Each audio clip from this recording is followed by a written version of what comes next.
میری جو رہائش ہے اس کے قریب ایک صاحب رہتے ہیں جن کا نام ہے رمضان۔ تو رمضان بھائی نے ایک سوال کئی دنوں پہلے سے مجھ سے پوچھا تھا، میں نے نورانی بھائی سے بھی کہا تھا کہ مجھے یاد دلانا آپ،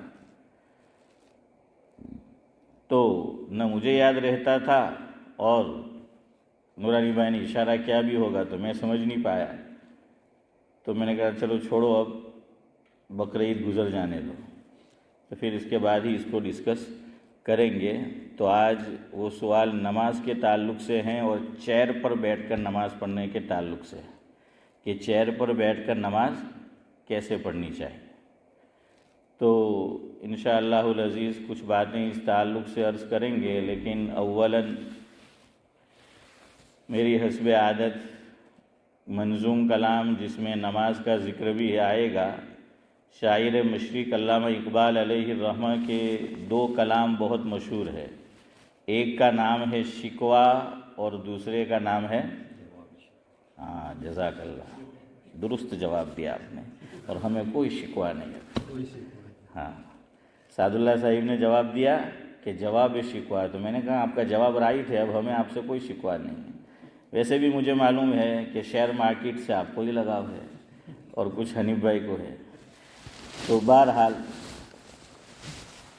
کچھ حصہ میں آپ کے سامنے جو ہے وہ ذکر کرتا ہوں۔ وہ لکھتے ہیں کہ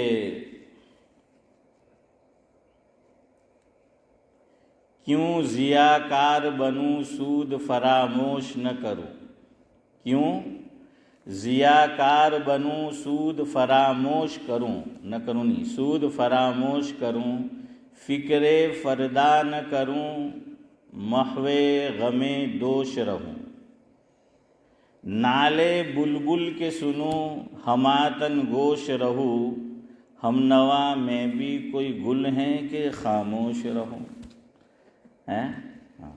اے خدا شکوے ارباب وفا بھی سن لے، اے خدا شکوے ارباب وفا بھی سن لے، خوگر حمد سے تھوڑا سا گیلا بھی سن لے۔ ہم سے پہلے تھا عجب تیرے جہاں کا منظر، ہم سے پہلے تھا عجب تیرے جہاں کا منظر، کہیں مسجود تھے پتھر کہیں معبود شجر، خوگر پے کرے محسوس تھی انسان کی نظر، خوگر پے کرے محسوس تھی انسان کی نظر، مانتا پھر کوئی اندیکھے خدا کو کیوں کر۔ بڑی گہری بات کہی ہے، میں تھوڑا سا اشارہ کر دوں یہاں رک کر کہ کیا کہنا چاہتے ہیں۔ اقبال یہ کہتے ہیں کہ اللہ ہم نے آپ پر ایمان لائے، ہم نے ایمان قبول کیا، اور ہم سے پہلے جو لوگ تھے وہ یا تو سجدہ کرتے تھے پتھر کے آگے، پتھر کے سامنے، یا معبود کس کو مانتے تھے؟ شجر کو مانتے تھے، درخت کو مانتے تھے۔ ویسما ایک بستی ہے ڈابیل کے پڑوس میں، ہم سے قریب، لاجپور سے بھی ہیں، ہمارے احمد بھائی دلیر جہاں کے ہیں۔ تو ہمارے گاؤں میں ایک بزرگ ہوئے ہیں شاہ صوفی سلیمان صاحب رحمۃ اللہ علیہ، حافظ صاحب جانتے ہوں گے، ان کا مزار حنیف بھائی آپ کے صورت میں ہے۔ صوفی باغ جو مدرسہ ہے ریلوے اسٹیشن کے پاس، وہاں ایک مسجد ہے مدرسے کی، اور مسجد کے ساتھ ہی ان کا مزار ہے۔ باغ عارف اردو میں ایک کتاب ہے اور اس کا گجراتی ترجمہ بھی ہوا ہے جس کا نام ہے عارفون اپون، اس میں یہ قصہ لکھا ہے۔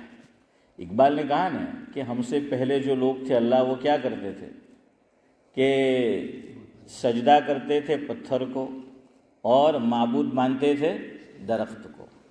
ہمارے ایک بزرگ جو ماضی قریب میں جن کا انتقال ہوا، جس سے میری مراد ہے حضرت مولانا ذوالفقار صاحب رحمۃ اللہ علیہ، فلاح دارین ترکیسر کے سابق مدرس، تو سعید بھائی ان سے میں نے بڑا پیارا ایک جملہ سنا کہ جو لوگ اللہ کو نہیں مانتے، ذاکر بھائی تو کہاں کہ ان کے یہاں تو یہ ہے کہ ہر کنکر ان کا شنکر، ہر کنکر ان کا شنکر، شنکر یعنی بھگوان۔ ہاں، تو بہرحال یہ حالت تھی۔ تو ویسما کے اندر ایک درخت تھا، یہ کتاب کا حوالہ میں نے لیا، اس میں لکھا ہے۔ اچھا، عجیب و غریب، دیکھیے اللہ تعالیٰ شیطان کو بعض مرتبہ یہ قوت دیتا ہے، آزمائش صدیق بھائی جو ہیں وہ ہوتی ہے ہمارے ایمان کی۔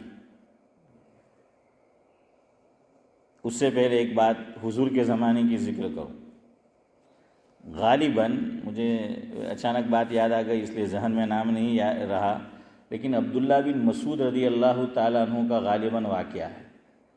تو ان کی بیوی کی آنکھ میں تکلیف رہتی تھی، عارف بھائی، بیوی کی آنکھ میں کیا ہے، وہ تکلیف رہتی تھی۔ تو وہ اس زمانے میں ایک آدمی تھا جس کو آپ کہہ لیجئے پنڈت، کہ توحید پرست نہیں تھا، وہ کچھ منتر پھونکتا تھا، منتر جو ہے فاروق بھائی کرتا تھا، اور پھونک مارتا تھا، دم کرتا تھا، تو سعد اللہ صاحب آنکھ کیا ہے، اچھی ہو جاتی تھی۔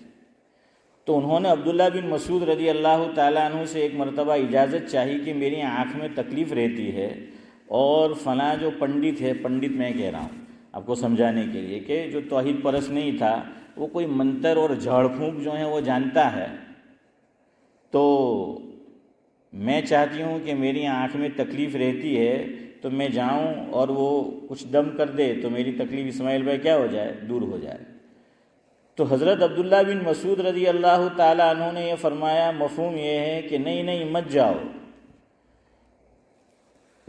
اس کی اور شیطان کی ملی بھگت ہے، اس کی اور شیطان کی کیا ہے، ملی بھگت ہے۔ اللہ جانے بات کتنی صحیح ہے، لیکن میں نے سنا ہے، آپ نے بھی سنا ہوگا کہ یہ جو کالا جادو ہوتا ہے یا کالا علم جس کو کہتے ہیں، وہ سیکھنا ہو تو کچھ گندگی بھی کھانی پڑتی ہے نا، آپ نے بھی سنا ہوگا، کچھ ایسا کرنا پڑتا ہے، پھر شیطان سے ان کا کیا ہو جاتا ہے، رابطہ اور تعلق جو ہے وہ ہو جاتا ہے۔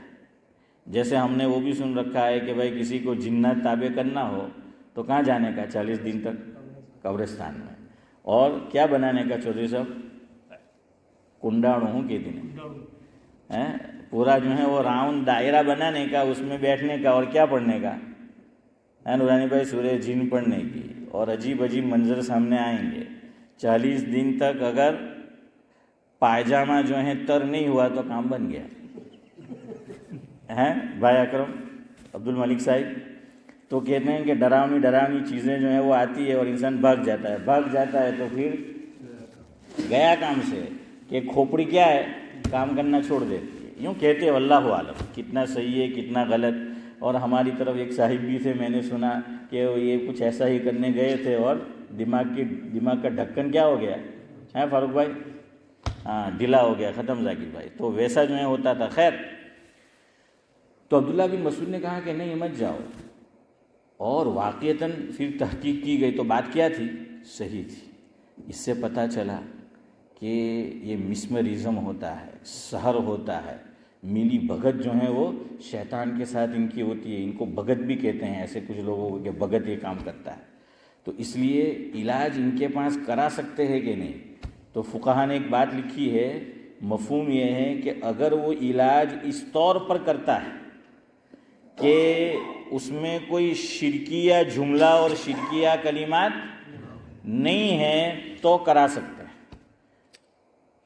اور اگر ایسے جملے ہیں جن کا معنی ہمیں نہیں معلوم پھر بھی نہیں کرانے کا۔ کیوں؟ جب ہمیں نہیں معلوم حسن بھائی تو ہو سکتا ہے کہ اس کا مفہوم کیا ہو، توحید کے منافی ہو، توحید کے خلاف ہو۔ تو ایک مسئلہ جو ہے وہ یہ بھی یاد رکھے۔ ویسے لوگ کہتے ہیں، سنا ہے کہ کالا جادو کالے جادو سے ہی دور ہوتا ہے، یوں بھی کہتے ہیں نا کہ لوہا لوہے کو کاٹتا ہے۔ تو ایک تو اللہ بچائے، دیکھیے جو لوگ ایمان والے ہو کر کسی پہ جادو کراتے ہیں تو یاد رکھنا اس کی وعید بڑی سخت ہے۔ اس کی وعید کیا ہے، یہ انسان کی جان لینا ہے، اور انسان کی جان جادو کی وجہ سے لے لی۔ قرآن کہتا ہے وَمَن يَقْتُلْ مِنْكُمْ کیا ہے، وَمَن يَقْتُلْ بولو یار. متعمدن فجزاؤہ جہنم خالدن فیہا وغضب اللہ علیہ ولعنہ واعد لہ عذابا عظیما. اللہ حفاظت فرمائے. بڑی سخت وعید بیان کی گئی کہ جو جان بوجھ کر کسی مومن کو کیا کرتا ہے؟ قتل کرتا ہے، مار ڈالتا ہے، تو اللہ تعالیٰ فرماتے ہیں فجزاؤہ جہنم، اس کی جزا اور بدلہ جہنم ہے. خالدن فیہا، وہ ہمیشہ اس میں رہے گا. ولعنہ، اس پر اللہ کی لعنت. واعد لہ عذابا عظیما، اور اللہ تعالیٰ نے اس کے لیے بڑا سخت عذاب جو ہے تیار کر رکھا. ویسے مومن ہمیشہ جہنم میں نہیں رہے گا، لیکن یہاں اللہ نے خالدن فیہا بیان کیا ہے کہ ہمیشہ رہے گا. تو مفسرین نے اس کا معنی یہ بیان کیا کہ دیر تک رہے گا. اس لیے بھائی ایسا مت کرو، دشمنی میں اتنے بھی آگے مت بڑھ جاؤ کہ کسی کی کیا کرو؟ جان ہی کھا جاؤ، ہیں؟ کسی کی جان ہی لے لو. خیر، تو میں یہ کہہ رہا تھا کہ ملی بھگت ہوتی ہے تو وہ درخت جو تھا ویسما کے اندر، تو درخت کیا کرتا تھا؟ جیسے ہی سورج طلوع ہوتا تھا صبح میں، تو دھیرے دھیرے جیسے جیسے سورج چڑھتا تھا تو وہ درخت بھی اٹھنا شروع ہوتا تھا. اٹھا اٹھا اٹھا اٹھا اٹھا اٹھا یوں. جیسے سورج غروب ہونا شروع ہوتا تھا تو وہ بھی کیا ہے؟ آٹومیٹک، خود بخود کہ وہ آ کر زمین پر کیا کرتا تھا. اور ہمارے برادران وطن، اب اس میں ہم میں سے بھی بہت سے لوگ داخل ہیں، اللہ حفاظت فرمائے. ہمارے یہاں ایک محاورہ ہے عبد الملک صاحب کہ ہر چمتکار کو نمسکار. ہیں ہمارے یہاں کیا کرتے ہیں؟ چمتکار کو اشرف بھائی نمسکار جو ہے وہ کرتے ہیں. چمتکار دیکھا پھر ختم. پچھی مولوی نہیں بૈری بھی مولوی نہ کہلا منی رہی ہیں. ہاں، امام صاحب نے بھی نہیں نے، دعوت تو تبلیغ والا نے بھی نہیں. ہاں، اللہ ماشاء اللہ کہ یہ دیکھتے پھر ختم. اور اس میں عورتیں بہت جلدی پھندے میں پھنستی، یاد رکھنا. اس لیے شیطان بھی بڑا چالاک، اس نے داؤ حضرت آدم پہ نہیں کھیلا ہے. سعید بھائی کس پہ کھیلا؟ ہاں، اس کو پتا ہے کہ مرد کو، صدیق بھائی اگر کیا ہے آٹی میں لینا ہے عورت کو لے لو، مرد buy one get one free ہوتا ہے. کہ عورت اگر پھندے میں آ گئی تو اب مرد کو پھنسانا پھندے میں عورت کے لیے بہت آسان ہے کہ وہ کیا ہے پھر وہ پھنسا لیتی ہے. دیکھیے، یعنی میں پھنسانے کی بات نہیں کر رہا، خالی اشارہ کرتا ہوں. ہمارے حضرت مولانا خلیل الرحمن سجاد نعمانی صاحب دامت برکاتہم العالیہ ابھی بقید حیات ہے، اللہ ان کا سایہ تاج بعافیت قائم رکھے. 2003 میں ان کا برطانیہ کا دورہ ہوا تھا، تو بولٹن میں ان کا بیان ہوا تھا. تو بولٹن میں انہوں نے سورہ قصص اس کی چند آیات یا پورا رکوع تلاوت کیا تھا، اور اس کی روشنی میں حالات حاضرہ کو بیان کیا تھا. تو فرعون نے کیا ہے خواب دیکھا تھا کہ ایک بچہ پیدا ہونے والا ہے اور میری سلطنت کا کیا کرے گا؟ وہ خاتمہ کرے گا. ہے عارف بھائی، ختم کرے گا وہ. تو اس نے کیا کہا کہ چلو میں بچوں کو ہی ختم کر دوں، بنی اسرائیل. لیکن ہمارے یہاں کہاوت ہے، جنہیں اللہ راکھے تینے کون چاکھے. ہیں جس کو اللہ رکھے اس کو کون چکھے. ہاں، تو اکبر الہ آبادی نے اسی لیے چوٹ کی کہ فرعون کامیاب نہیں ہوا، تمام بچوں کو مروا ڈالتا تھا. یذبحون ابناءکم ویستحیون نساءکم، لیکن جو اصل تھا وہ تو باقی رہا. اور اللہ کو بھی ضد ہے ایسے موقع پر کہ اگر تو جس سے ڈرتا ہے کہ تیری حکومت کا خاتمہ کرے گا، اسے اگر تیرے محل میں اور تجھ سے نہ پلوایا تو میری خدائی کیا ہوئی ہے؟ پھر میری خدائی کیا ہوئی کہ میں اسے زندہ رکھوں گا اور بظاہر اس کی پرورش تو کرے گا. میرے ایک استاد تھے، مرحوم ہو گئے، اللہ مرحوم کو غری کی رحمت کرے، حضرت مولانا مفتی عارف حسن عثمانی آگروی رحمۃ اللہ علیہ. وہ فرماتے تھے کہ دیکھیے اللہ کا نظام کہ موسیٰ علیہ السلام نے آسیہ نے، حضرت آسیہ رضی اللہ تعالیٰ نے بعد میں ایمان لے آئی ہیں، تو کسی کا دودھ نہیں پیا. تو ان کی بہن پیچھے پیچھے جا رہی تھی، اس کو رکھ دیا کس میں؟ پانی کے حوالے کر دیا سمندر کی. تو کہا کہ میں ایک عورت جانتی ہوں، اگر آپ اجازت دے تو میں آپ کی رہنمائی کروں، شاید وہ اس کا دودھ پی لے. تو وہ کون تھی؟ حقیقی والدہ. تو کہا کہ اللہ نے دودھ بھی والدہ کا پلایا اور اوپر سے تنخواہ اور ویجز بھی فرعون سے دلوائی. وہ بھی مفت میں نہیں ہے، کیا ہے، اس پہ بھی تنخواہ ملی، ویجز جو ہیں ملی. ماں نے اپنی محبت کے ارمان بھی پورے کیے اس طرح. تو اکبر نے چوٹ کی کہ یوں قتل سے بچوں کے فرعون بدنام نہ ہوتا، یوں بچوں کے قتل سے فرعون بدنام نہ ہوتا، افسوس کہ اس کو کالج کی نہ سوجی ہے یا وکیل کی نہ سوجی. بہرحال آپ سمجھو تو ٹھیک ہے، نہیں سمجھے تو بھی کوئی بات نہیں. تو بہرحال فرعون تو منع کر رہا تھا کہ نہیں، لیکن حضرت آسیہ نے کہا کہ ہماری کوئی اولاد نہیں ہے تو ہم اس کو اڈاپٹ کرتے ہیں، ہم اس کو کیا بنا لیتے ہیں، بچہ بنا لیتے ہیں. تو کہا کہ دیکھیے عورت کے سامنے نہیں چلتی. تو فرعون بھی مان گیا عورت کے آگے. اور حضرت موسیٰ علیہ السلام نے کیا کیا؟ سعد اللہ صاحب ابھی چھوٹے بچے ہیں، اس وقت داڑھی غیر مسلم بھی رکھتے تھے. تو تفسیری روایتوں میں کہ داڑھی پکڑ کے کی تھی کہ کم بخت دیکھ تو آگے ہے. تو فرعون کو اور شبہ ہوا کہ جو میں نے خواب دیکھا، ڈریم دیکھا ہے کہ میری حکومت کا خاتمہ کرے گا، تو یہ وہی بچہ معلوم ہوتا ہے. تو کہا کہ نہیں وہ تو چھوٹا ہے، وہ کیا سمجھتا ہے. خیر بہرحال تو میں یہ کہہ رہا تھا کہ عورتوں کو سمجھانا چاہیے. عورتیں نرم دل ہوتی ہے اور بہت جلدی ایسے پھندے میں کیا ہے وہ پھنس جاتی ہے. تو وہ ویسما کے اندر درخت تھا، تو اب لوگ منتیں ماننے شروع ہو گئے، چڑھاوا چڑھانا جو ہے شروع ہو گیا اور بت پرستی شروع ہو گئی. تو پھر کیا ہے، حضرت کو پتہ چلا کہ یہ تو مسلمان بھی جا رہے ہیں. شاہ صوفی سلیمان صاحب رحمۃ اللہ علیہ کو حضرت رات کو اپنے مریدین کے ساتھ گئے اور درخت کو کاٹ دیا. اور پھر حضرت نے فرمایا کہ میں نے حضرت عمر کی سنت زندہ کر دی. سمجھے کیا؟ بیعت جو ہوئی تھی جس درخت کے نیچے. تو حضرت عمر کو یہ شبہ ہوا کہ کہیں لوگ اس کو متبرک سمجھ کر، بابرکت سمجھ کر کیا ہے شروع نہ کرتے ہیں. بابرکت سمجھ کر شروع نہ کرتے. لوگ عجیب عجیب. حضرت تھانوی کے پاس ایک صاحب آئے حنیف بھائی، اور کہنے لگے حضرت آپ بڑے بزرگ ہیں، میں بڑا گنہگار، تو آپ یہ کرم کیجئے کہ آپ کے سینے میں جو ہیں صدیق بھائی، فرمایا وہ ذرا انڈیل دیجئے. حضرت نے فرمایا اس میں بلغم کے سوا کچھ نہیں ہے.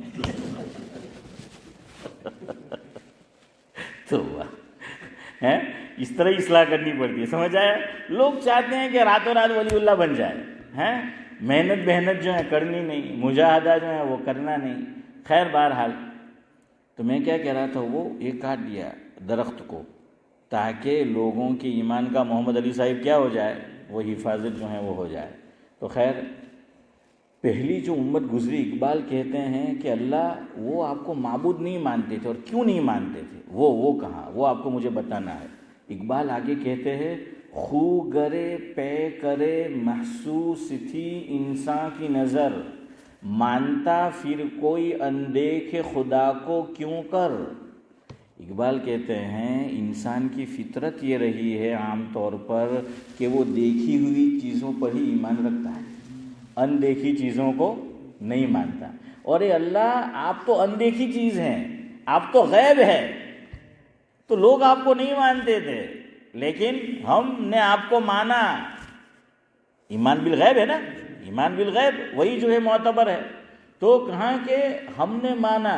اور دیکھیے حضرت موسیٰ علیہ السلام کی قوم نے سورہ بقرہ پہلا پارہ، حضرت موسیٰ علیہ السلام نبی سے عجیب جو ہے خباثت تھی ان کی طبیعت کے اندر.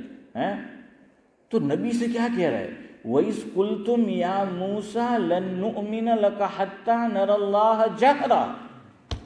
کہہ رہے ہیں مفہوم ہے کہ موسیٰ ہم تیری بات پر یقین نہیں کریں گے، ہم تیرے خدا پر ایمان نہیں لائیں گے جب تک ہم اپنی سگی آنکھوں سے تیرے خدا کو نہ دیکھ لیں. تیرے خدا کو، یعنی وہ یہ کہنا چاہتے ہیں کہ ہم ایمان بالغیب نہیں لائیں گے. ابھی جاوید اختر نے کیا کہا؟ یہ کوئی آج کی بات تھوڑی ہے کہ بھائی خدا ہم کو دکھاؤ. ارے باولے تو نے تھوڑی آج سوال کیا ہے, یہ قرآن میں ہے. تورات میں بھی یہ بات ہے کہ موسیٰ علیہ الصلوۃ والسلام کی قوم نے بھی کیا کہا تھا کہ ہم اللہ کو اسی وقت مانیں گے جب ہم اپنی آنکھوں سے دیکھیں گے. اور لا تدرکہ الابصار وہو یدرک الابصار وہو اللطیف الخبیر. اللہ کو نہیں دیکھ سکتے, یہی تو ایمان بالغیب ہے. اور یہاں دیکھ لیا تو پھر مزہ کیا آیا ہے؟ اصل مزہ تو تب ہے نا کہ جب نہ دیکھا ہو. اسی لیے بعض لوگ پوچھنے آتے ہیں کہ مطلب ہمارا گھر والی ہیں کہ પ્રેગ્નન્ટ છે એમ કે તો હવે અમે ઇસ્કાનના અંદર એમ કે જોઈ શકે કે નહીં, જરા પૂછી શકે કે નહીં કે છોકરો છે કે છોકરી છે. હા ઇસ્માઇલ ભાઈ, تو ہم یہ کہتے ہیں کہ پوچھنا جائز ہے ایک شرط کے ساتھ کہ اگر لڑکی ہو تو ابورشن نہ کروا دیں. ویسے اس ملک میں جب بچے میں روح پڑ جائے پھر تو آپ نہیں کرا سکتے ہیں بھائی لوگ, جہاں تک مجھے معلوم ہے. صحیح ہے نا؟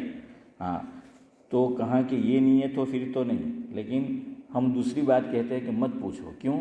پہلے سے پتہ چل گیا لڑکا ہے یا لڑکی ہے تو وہ خوشی نہیں ہوگی. جب بچہ دنیا میں آئے گا معلوم نہ ہو تو ایک عجیب خوشی ہوتی ہے کہ لڑکا ہے یا لڑکی ہے. ذرا دیکھیں ہیں کہ عجیب خوشی کیا ہے وہ جو ہے وہ ہوتی.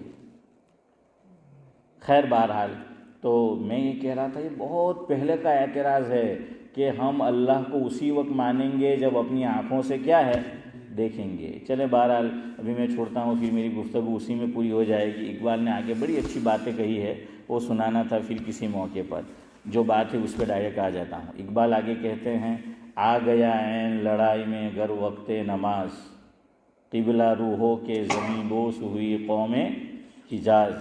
ایک ہی صف میں کھڑے ہو گئے محمود و ایاز, نہ کوئی بندہ رہا نہ کوئی بندہ نواز.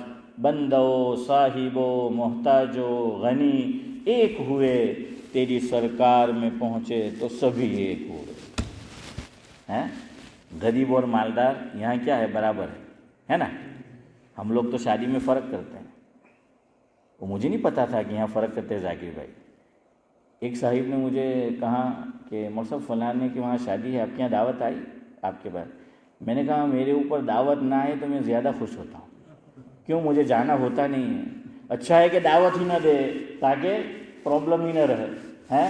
اب دعوت دے اور پھر اس کو بتانا پڑتا ہے کہ بھائی میں نہیں آ سکوں گا, اس سے اچھا ہے دعوت ہی نہ دو. تو کہہ رہے لگا نہیں مجھے آپ کو کچھ دوسری بات کہنی ہے. میں کہ کیوں دوسری بات؟ تو کہیں کہ جو شادی ہے نا تو کھانا 2 دن, ایک شادی کے اگلے دن ایک شادی والے دن. فرمایا شادی کے اگلے دن غریبوں کو بلاتے ہیں, یا یہ کہ جو درمیانی لوگ ہیں, اور شادی کے دن جو دعوت ہوتی ہے یا شادی کے بعد ولیمہ میں تو وہ ہائی کلاس لوگ ہیں. عارف بھائی صحیح ہے ایسا؟ ہاں, کیٹیگری کہ وہ مالدار آدمی پیسے والا تو اس کی دعوت الگ ہیں. میں صدیق بھائی تمہارا مارا جیوا ایک ڈاڑا پلک بولا لے تو میں کہ جوان ادنی ہیں. ہاں تبھی کیا ملے گا, سبق جو ہے ملے گا. تو اب لوگ ایسا بھی کرتے, ہم تو خوش ہوتے کہ یار اس نے ہمیں یاد کیا, لیکن اس طرح یاد کیا ہے, اس طرح جو ہے یاد کیا. خیر, تو اللہ کے دربار میں آتے ہیں تو مالدار اور غریب ایک ہوتے ہیں, باس اور غلام خادم ایک ہوتے ہیں. یہاں کوئی تفریق جو ہے وہ نہیں ہوتی. کہتے ہیں کہ 2 جگہیں ایسی ہے جہاں امیر اور غریب کی تفریق مٹ جاتی ہے. ایک اللہ کا گھر اور دوسرا قبرستان. دوسرا کیا ہے؟ قبر. مولانا طارق جمیل کے سناتے رہتے ہیں, مفہوم ہے یہ کہاں کا, قطر یا کسی جگہ کا, کہ وہاں کا بڑا مالدار آدمی, اس کی قبر اور سب سے غریب بدو دونوں کی ساتھ میں. دونوں کی قبر کیسے بنی ہے؟ ساتھ میں جو ہیں. وہ جگہ کا نام میں بھول رہا ہوں, لیکن وہ سعودیہ میں جو ہے عرب کنٹری ہے, وہاں کی وہ بات جو ہے وہ سناتے رہتے ہیں. خیر بہرحال, تو انہوں نے جو سوال پوچھا وہ سمجھنے کا ہے کہ نماز کے تعلق سے. اب نماز پہ جو ہے آ جائیے. پہلے میں آپ کو ایک روایت سنا دیتا ہوں جو امام بیہقی نے ذکر کی ہے, اس سے ہمارا مسئلہ صاف ہو جائے گا. اور لوگ کرسی پہ نماز تو پڑھتے ہیں لیکن پوچھتے نہیں ہیں کہ بھائی کرسی پہ نماز نمبر 1 تو ہم پڑھ سکتے ہیں کہ نہیں. آپ کی اور میری جو بھی حالت ہے کرنٹ وہ بتاؤ, ورنہ یاد رکھو علماء نے لکھا ہے جو کرسی پہ بیٹھ کر نماز پڑھنے کے جو شرائط ہے اگر اس پہ پورا نہیں اترتا، اسے عذر اور معذوری نہیں ہے، تو باوجود یہ کہ اس نے نماز پڑھی اللہ تعالیٰ کے رجسٹر میں وہ بے نمازی شمار ہوگا۔ ہاں، بڑی ذمہ داری سے بات کہہ رہا ہوں میں آپ کو۔ چھوٹی چھوٹی کیا ہے عذر بنا کر چیئر پہ بیٹھ کے نماز مت پڑھو۔ پوچھو آپ کہ میں پڑھ بھی سکتا ہوں کہ نہیں، میرے لیے اجازت بھی ہے یا نہیں، ورنہ ہم نے وقت نکالا، اللہ کے گھر میں آئے، سب کچھ کیا، لیکن اللہ کے رجسٹر میں کیا ہے، بے نمازی جو ہے وہ لکھے جائیں۔ خیر، تو پہلے روایت سنیں کہ لوگ چیئر پہ نماز پڑھتے ہیں یا زمین پہ بیٹھ کے، تو عجیب عجیب طریقے سے جو ہیں وہ نماز پڑھتے ہیں۔ وہ جن کا میں نے نام لیا انہوں نے مسئلہ مجھے پوچھا کہ بھائی انہوں نے دیکھا کسی کو کہ نماز کیسے پڑھی، کہ چیئر پہ وہ نماز پڑھنے والا یا پڑھنے والی جو بھی ہے وہ ہے چیئر پر تشریف فرما، سامنے انہوں نے کیا ہے ایک اور چیئر رکھی ہے اور اس پہ مصلی بچھایا ہے، اور سجدہ کس پہ کیا جا رہا ہے، اگلی چیئر پر۔ سمجھ آ رہا ہے کہ ایک چیئر پہ خود تشریف فرما، سامنے دوسری چیئر ہے، اور چیئر کے اوپر اب ان سے ہٹ کر کہ بعض لوگ تکیے بھی رکھتے ہیں، کیوں، وہ چیئر نیچی ہوتی ہے تو تکیہ رکھا، پھر مصلی، اور ڈائریکٹ پھر اس پہ جا کر کیا کرتے ہیں، وہ سجدہ کرتے ہیں۔ تو بھائی پوچھ لو سجدہ کیسے کرنا ہے، قربان جائیے ہے اللہ کے نبی صلی اللہ علیہ وسلم جو شریعت لے کر آئے، ہر مسئلہ ہمارے لیے بیان کر دیا گیا ہے۔ حضور اکرم صلی اللہ علیہ وسلم نے کبھی چیئر پر بیٹھ کے نماز نہیں پڑھی۔ مسلم شریف کی روایت ہے جس کا مفہوم یہ ہے کہ حضور اکرم صلی اللہ علیہ وسلم کے زمانے میں چیئر موجود تھی، اور ایک وقت ایسا آیا کہ اللہ کے نبی صلی اللہ علیہ وسلم گھوڑے پر سے گر گئے۔ کس پر سے؟ گھوڑے پر سے جو ہیں وہ گر گئے۔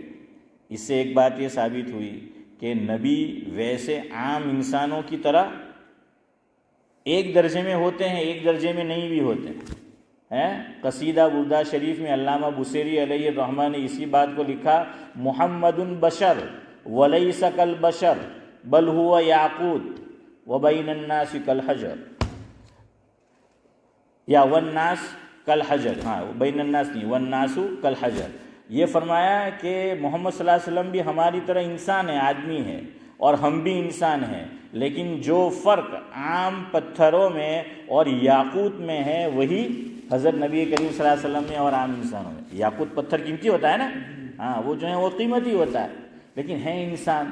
اس لیے دیکھیے آپ صلی اللہ علیہ وسلم کو بخار بھی آیا، آپ صلی اللہ علیہ وسلم کو سر درد بھی ہوا ہے، آپ صلی اللہ علیہ وسلم گھوڑے پر سے گرے بھی ہے، آپ صلی اللہ علیہ وسلم کو بچھو نے بھی کاٹ لیا ہے، بچھو نے کاٹا ہے، اور اس موقع پر اللہ کے نبی صلی اللہ علیہ وسلم نے یہ جملے ارشاد فرمائے۔ مفہوم یہ ہے کہ یہ بچھو بھی عجیب جانور ہے، نہ نبی کو چھوڑتا ہے نہ غیر نبی کو چھوڑتا ہے، ہاں تو وہ جو ہے وہ عجیب ہے۔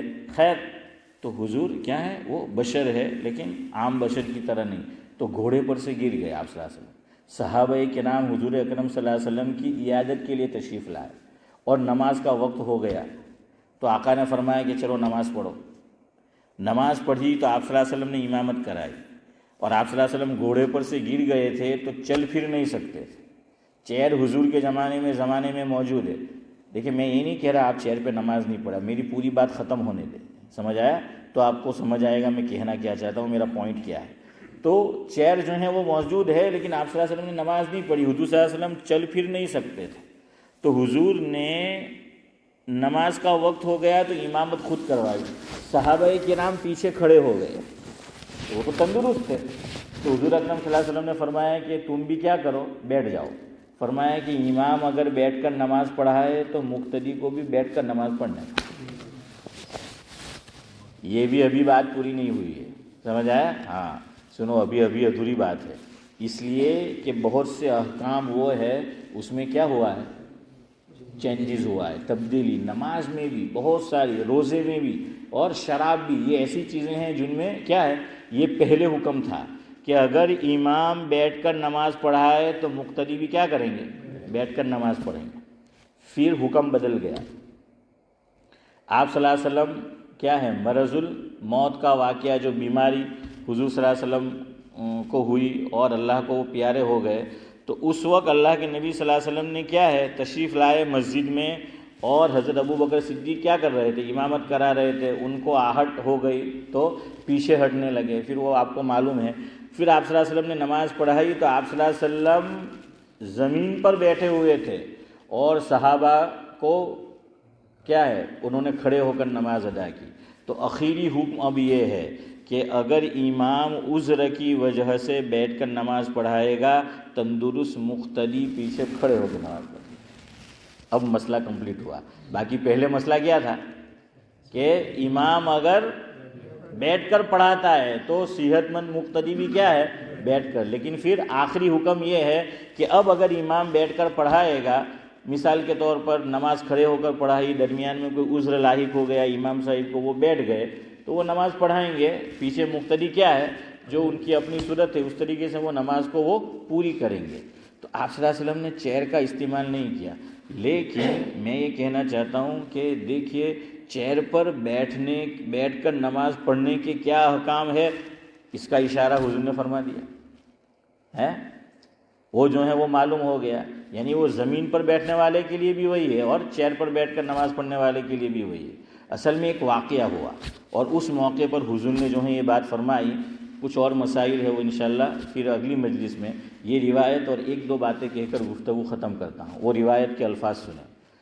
ان جابر رضی اللہ تعالی عنہ قال، حضرت جابر رضی اللہ تعالی عنہ بیان کرتے ہیں، عاد النبی صلی اللہ علیہ وسلم مریضا، عاد النبی فرعاہ، کہ آپ صلی اللہ علیہ وسلم نے کیا ہے ایک صحابی بیمار تھے ان کی عیادت کے لیے تشریف لے گئے۔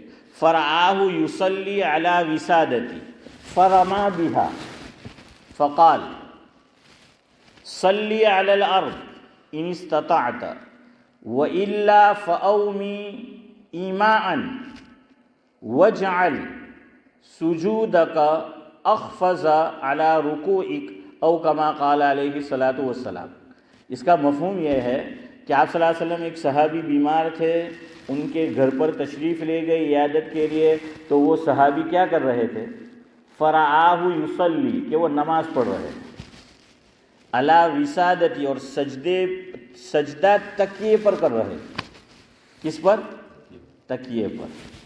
اس سے ایک بات معلوم ہی ہوئی کہ صحابہ بیمار ہوتے تھے پھر بھی نماز پڑھتے تھے اور ہم لوگ بیمار ہوتے ہیں تو ہاں، تو وہ صحابی کو دیکھا تکیے پر، تو آپ صلی اللہ علیہ وسلم نے کیا کیا؟ سنیں حدیث کے الفاظ،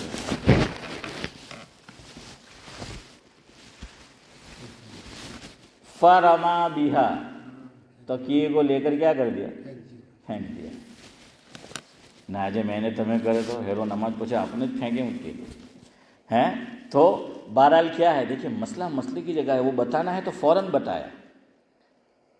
تو فرما بہا، کہ آپ صلی اللہ علیہ وسلم نے تکیے کو پھینک دیا، اور پھر ایک اصول بیان فرمایا، اور وہ ہم سب کے لیے کیا فرمایا حضور نے؟ صلی علی الارض ان استطعت، فرمایا کہ زمین پر بیٹھ کر نماز پڑھ اگر تجھ میں طاقت اور قدرت ہے۔ تو نمبر ایک بیمار کے لیے بھی، دیکھیے بیمار کو فرما رہے ہیں، کس کو فرما رہے ہیں؟ بیمار کو، کہ صلی علی الارض ان استطعت، کہ زمین پر بیٹھ کر نماز پڑھ اگر تجھے قدرت ہے۔ معلوم ہوا کہ بیمار آدمی بھی اگر زمین پہ بیٹھ کر نماز پڑھ سکتا ہے تو پہلے زمین پہ بیٹھ کے پڑھنا۔ میں پھر کہہ رہا ہوں، میں کرسی پر بیٹھ کر نماز، مجھے بھی نہیں معلوم آگے چل کے ہمارے ساتھ کیا ہونے والا ہے۔ اللہ سب کی حفاظت فرمائے، تندرستی دے، تو پرابلم ہوتا ہے، کوئی مسئلہ نہیں ہے، لیکن اگر قدرت ہو تو کیا کرنا ہے؟ زمین پہ بیٹھ کے جو ہے وہ نماز پڑھنا ہے۔ پھر حضور نے یہ فرمایا وَإِلَّا فَأَوْمِي إِيمَاءً، اور اگر تو زمین پہ بیٹھ کے نماز نہیں پڑھ سکتا، یعنی رکوع اور سجدہ نہیں کر سکتا، چونکہ آگے الفاظ ہے، تو فرمایا کہ اشارہ کر۔ کس کا اشارہ کر؟ رکوع بھی اشارے سے کر اور سجدہ بھی اشارے سے کر۔ اور رکوع کیسے کرنا ہے، سجدہ کیسے کرنا ہے، وہ بھی حضور نے آگے بیان فرما دیا۔ وَجْعَلْ سُجُودَكَ أَخْفَضَ عَلَى رُكُوعِكَ، فرمایا کہ جب تو رکوع کرے گا تو کم جھکے گا، یعنی اشارہ کم کرے گا، اور سجدہ جب کرے گا تو رکوع کے مقابلے میں زیادہ جھکے گا۔ تو فرق بتا دیا کہ رکوع اور سجدے میں کیا ہوگا، فرق ہوگا. رکوع میں کتنا جھکنا ہے، کم، اور سجدے میں رکوع کے مقابلے میں زیادہ جھکنا ہے. یہاں ایک بات یاد رکھو، میری طرف دیکھو. ہم لوگ بیٹھ کے نماز پڑھتے ہیں نا، ویسے بھی جیسے وتر کے بعد عام طور پر 2 رکعت پڑھتے ہیں یا تو ہم اپنی یہ پوری سرین، اس کو سرین بولتے ہیں، سرین ہم اونچی کر لیتے ہیں. ہاں یہ رانگ ہے. جب نماز بیٹھ کر پڑھیں گے تو سرین اونچی نہیں ہوگی. اچھے لوگ اس میں علماء بھی آپ دیکھیں گے ان کو کہ وہ کیا ہے کہ سرین جو ہے اٹھ جاتی ہے. نہیں، سرین نہیں اٹھنی ہے. اور بعض لوگ اتنا سجدے میں جھکتے ہیں کہ وہ بالکل کہاں ہو جاتے ہیں، زمین سے قریب ہو جاتے ہیں. حالانکہ حضور نے کیا بتایا، رکوع میں جتنا جھکتا ہے اس سے ذرا زیادہ جھکنے کا. سمجھ آ گیا. بیٹھ کے نماز پڑھے ہم تو کیا ہے، رکوع جو کریں گے، میں سجدے کی بات نہیں کر رہا ہوں، یعنی آپ اندازہ لگائے سجدے میں کہاں جھکے گا، وہ تو رکوع میں ہی اتنا زیادہ جھک جاتا ہے کہ وہ سرین کیا ہے، اٹھ گئی ہے. سرین نہیں اٹھنی چاہیے. سرین کس کے ساتھ لگی ہوگی ہے فاروق بھائی؟ زمین کے ساتھ کہاں لگی ہوگی؟ بیٹھ کے پڑھیں گے. اگر آپ کی طرح بیٹھے ہیں تو زمین پر تو بات صحیح ہے. لیکن ہم جو میں 2 رکعت نفل کی نماز کی بات کرتا ہوں، وہ ہم پڑھتے ہیں تو 2 زانوں بیٹھے ہوتے ہیں نا، تو سرین پاؤں کے اوپر جو ہے وہ جمی ہوئی جو ہے وہ ہوتی ہے. ٹھیک ہے، تو اس کو اس کے قریب لانا ہے. یہ جو گھٹنے ہیں نا، تو بس اس کے قریب جو ہے وہ لے آنا ہے. سمجھ آیا؟ ہم تو بہت زیادہ جھکتے ہیں. پوری سرین جو ہے، سرین نہیں اٹھنی چاہیے. سرین نہیں اٹھے گی تو آپ کا رکوع جو ہے آپ کو اندازہ آ جائے گا کہ بھائی وہ جو ہے وہ صحیح کیا. ٹھیک ہے. اب حدیث کے ضمن میں علماء نے جو لکھا وہ بات سنو. والحدیث دلیل علی انہ لا یتخذ المریض ما یسجد علیہ حیث تعذر سجودہ علی الارض. اب گفتگو ختم کرتے، یہ سمجھا کر آپ کو.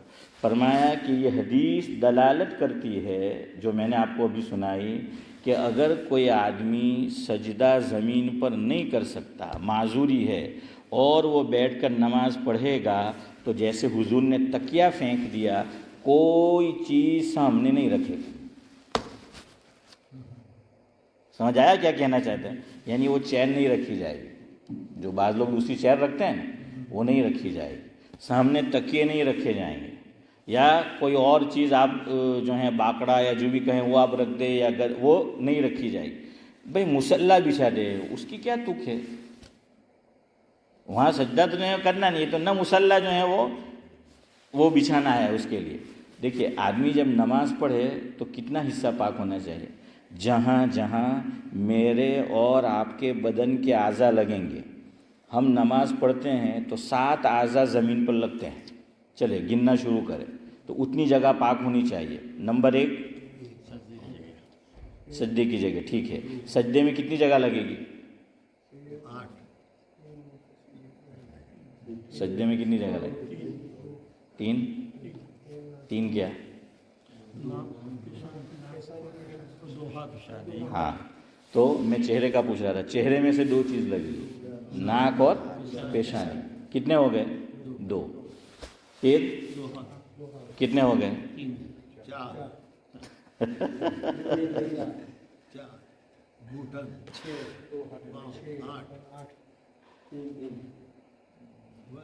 آپ اس کو آپ 2 کو ایک گن لینا. ہاں تو خیر بہرحال چلے، یہ دونوں پاؤں یہ جو ہیں لگیں گے، پھر دونوں گھٹنے اور دونوں ہاتھ جو ہیں وہ لگیں گے، اور ناک اور کیا ہے پیشانی جو ہیں وہ لگ جائے گی.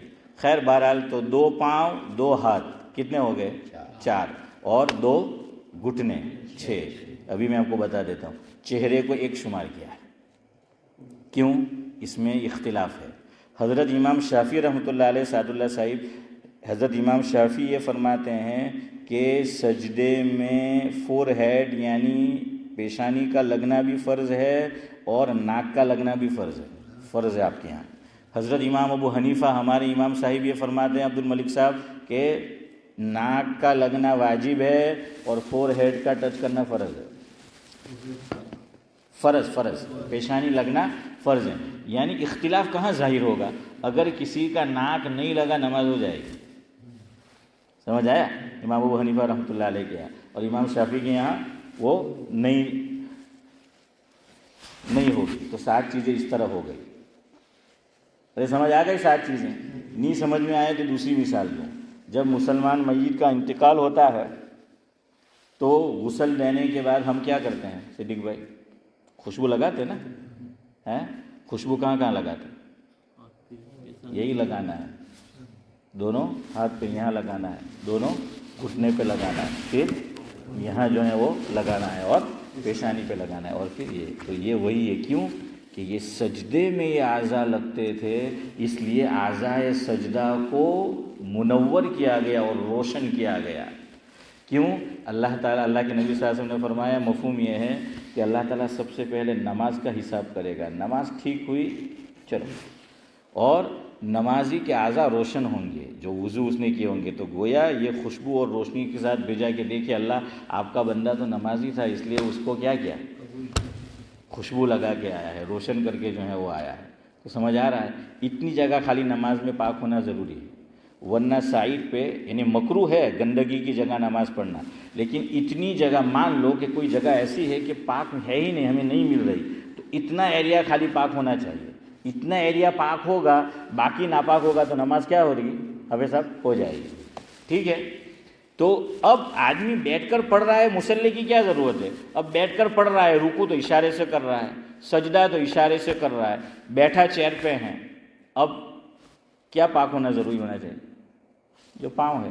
کیوں؟ وہ زمین پہ تو نہیں کر رہا ہے نا. ارے سمجھ آ رہا ہے کچھ؟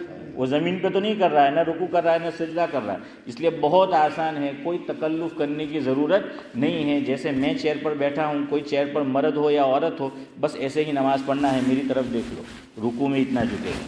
ٹھیک ہے. اب اس میں بھی بعض لوگ غلطی کرتے ہیں. اب دیکھنا, یہ دیکھنے سے تعلق ہے. اللہ اکبر. ٹھیک ہے. پھر رکوع کرے گا, اتنا جھکنا ہے. سجدہ کرے گا تو اتنا. اب اتنا بھی نہیں کرے گا, اتنا زیادہ بھی نہیں چلے جانا ہے. رکوع تھوڑا سا جو ہے وہ کیا ہے, جھکے, سجدہ اس سے ذرا زیادہ کیا. اب رکوع میں جائیں گے تو ہاتھ کہاں رکھنا ہے؟ ادھر دیکھو, یہیں رکھنا ہے, رکوع کے اندر ہی. لوگ رکوع میں تو ہاتھ یہاں رکھتے ہیں, سجدے میں جاتے ہیں تو ہاتھ کہاں رکھتے ہیں پتہ ہے؟ ہاں, یوں فضا میں. کیوں؟ دماغ میں وہ بات بیٹھی ہوئی ہے کہ بھائی جب ہم زمین پہ سجدہ کرتے ہیں, بھائی رکوع میں تو ٹھیک ہے, ہم ہاتھ کہاں رکھتے ہیں؟ گھٹنا ہے وہ پکڑتے ہیں, تو وہ سمجھتے ہیں کہ وہ تو ٹھیک ہے. لیکن سجدے میں دماغ میں یہ بات ہے کہ بھائی وہ زمین پہ ہاتھ ہوتے ہیں, اس لیے وہ سوچتا ہے کہ میں زمین پہ تو نہیں رکھ سکتا, لیکن میں فضا میں کیا کر دوں, معلق کر دوں. بڑی ذمہ داری سے یہ بات آپ کو کہہ رہا ہوں, میری بات نہیں, علماء نے لکھا ہے.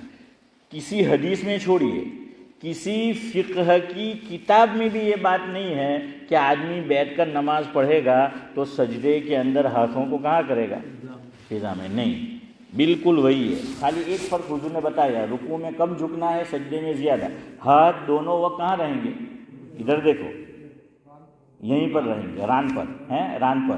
تو اس میں ذرا کم. اچھا, ایک اور بات, ہمارے محمد بھائی پٹیل کو اگر آپ نے دیکھا ہو تو وہ جب نماز پڑھتے ہیں, سجدہ کرتے ہیں, تو وہ کہاں رکھتے ہیں؟ زمین پر رکھتے ہیں. دیکھا ہے آپ نے اشرف بھائی؟ وہ زمین پر رکھتے ہیں.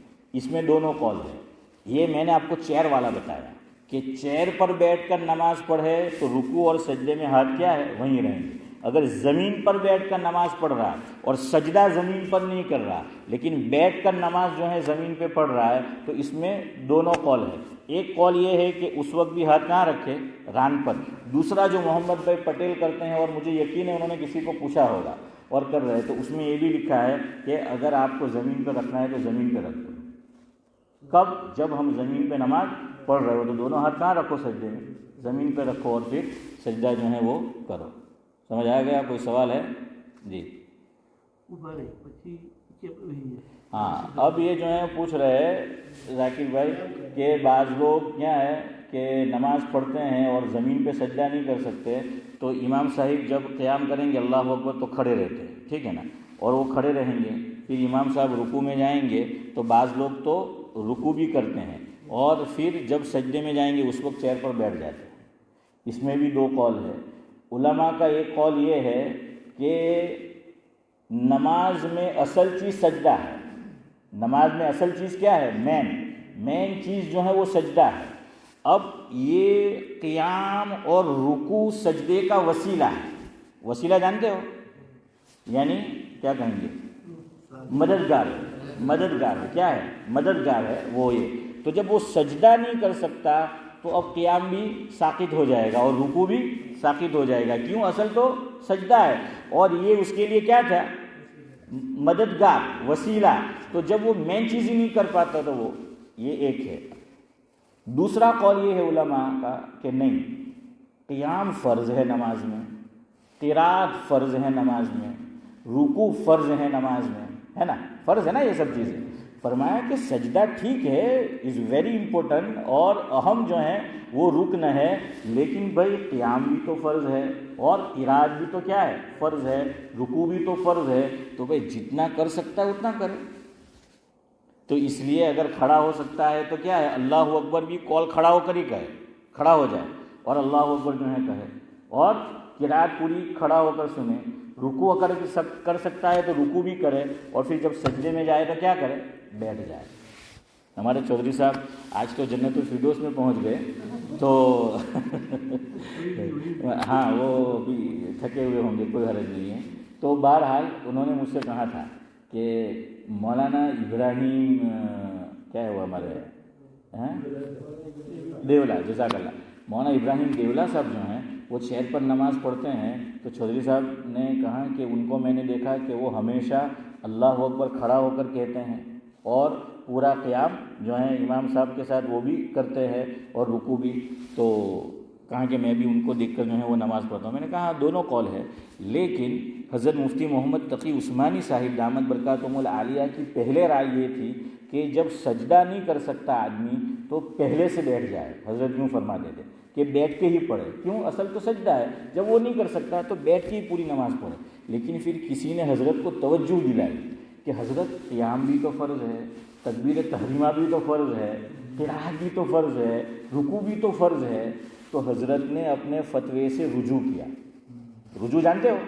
یعنی ان کی رائے بدل گئی اور حضرت نے فرمایا کہ اگر ممکن ہو تو چیئر پہ اسی طرح نماز پڑھو، کھڑے ہو کر ہی اللہ اکبر کہو، کھڑے ہو کر پوری قرات کیا ہے وہ سنو اور رکوع کرو. اس لیے ہم بھی آپ کو یہی کہیں گے کہ اگر چیئر پر آپ بیٹھ کر نماز پڑھ رہے ہو تو تکبیر تحریمہ کیسے کہو؟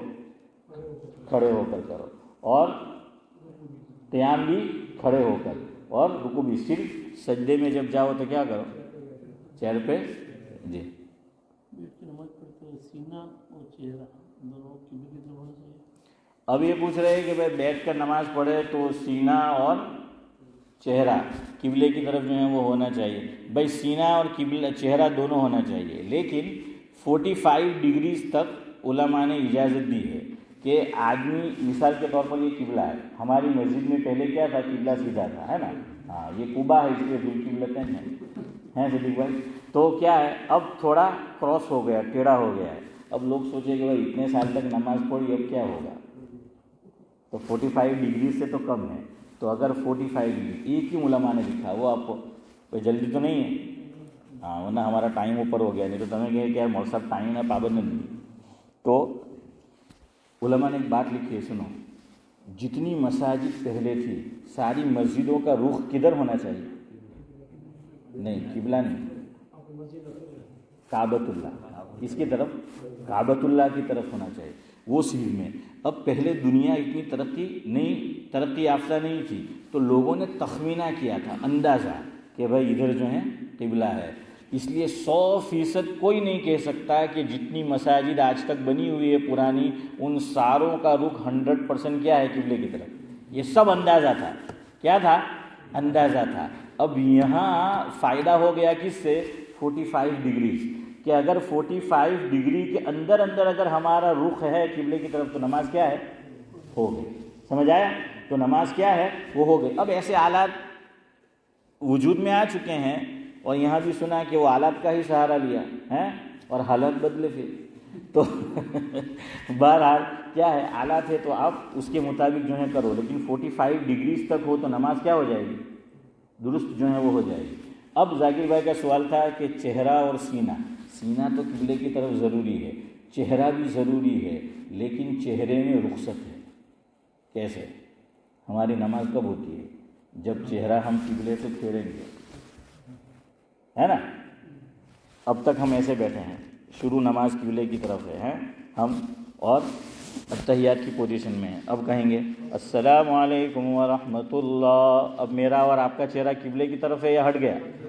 ہٹ گیا. السلام علیکم ورحمۃ اللہ. میرا اور آپ کا چہرہ قبلے کی طرف ہے کہ ہٹ گیا؟ ہٹ گیا ہے. لیکن سینہ اب بھی کہاں ہے؟ قبلے کی طرف ہے. یہاں سے ایک مسئلہ علماء نے لکھا، کسی پر سجدہ سہو واجب ہو گیا اور وہ بھول گیا، اس نے سلام پھیر دیا، اگر اس کا سینہ قبلے سے نہیں پھرا ہے تو اب بھی وہ سجدہ سہو کر سکتا. چہرہ نہیں لکھا، کیوں؟ آلریڈی چہرہ تو پھر گیا سینے سے، لیکن اب تک نمبر 1 سینہ نہیں پھرا، نمبر 2 اس نے اب تک کوئی دنیاوی کلام نہیں کیا ہے. اپن تو عادت ہے سعد اللہ علیہ السلام حضرت بھائی کیم چھو ختم ہو گئے کیم چھو، سمجھ آیا؟ ہاں. اب کسی نے ہم نماز کے بعد ہم اللہ اکبر بولتے ہیں اور اسی طریقے سے استغفر اللہ جو ہے وہ بولتے ہیں. اب میں نے اللہ اکبر کہا، بعض لوگ کہیں گے مول صاحب آپ نے تو استغفر اللہ بولے نماز پڑھی. حدیث میں یہ بھی ہے، شاہ ولی اللہ نے لکھا ہے کہ آپ صلی اللہ علیہ وسلم فرض نماز کے سلام کے بعد پہلے اللہ اکبر کہتے تھے. کیا کہتے تھے؟ اللہ اکبر. اور اس کے بعد پھر 3 مرتبہ استغفار جو ہے وہ پڑھتے تھے. تو سمجھ میں آیا؟ سجدہ سہو اگر ہے ہم پر اور بھول گئے سلام پھیر دیا، جب تک سینہ نہیں پھرا. سینہ کب پھرتا ہے؟ بعض لوگ کیا کرتے ہیں کہ سنت کے لیے جگہ بدلتے ہیں، تو جگہ تو بدلی لیکن سعد اللہ بھائی ہے وہاں سے عارف بھائی ہے وہاں، تو اس طرح گئے کہ تھوڑی چینج ہوئی لیکن سینہ نہیں پھرا. بعض لوگ کیا کرتے ہیں پورے گھوم جاتے ہیں اور پہلی صف میں نماز پڑھی ہے فرض، تو دوسری تیسری صف میں جا کے کیا پڑھتے ہیں؟ سنت پڑھتے ہیں. تو اب اس میں تو سینہ کیا ہے؟ پھر گیا. بات نہیں کی. دونوں باتیں ہونی چاہیے، سینہ نہ پھرا ہو اور دنیاوی بات چیت بھی سعید بھائی نہ کی ہو. اب اس میں دوسری تیسری صف میں چلے گئے تو دنیاوی بات چیت تو نہیں کی لیکن کیا پایا گیا؟ سینہ پھیرنا جو ہے وہ پایا گیا. تو سمجھ میں آیا ہے؟ ہاں. تو بہرحال یہ ہے، تو 45 ڈگریز تک نماز وہ ہو جاتی ہے. ٹھیک ہے. سبحان اللہ بحمدہ سبحان اللہ بحمدہ.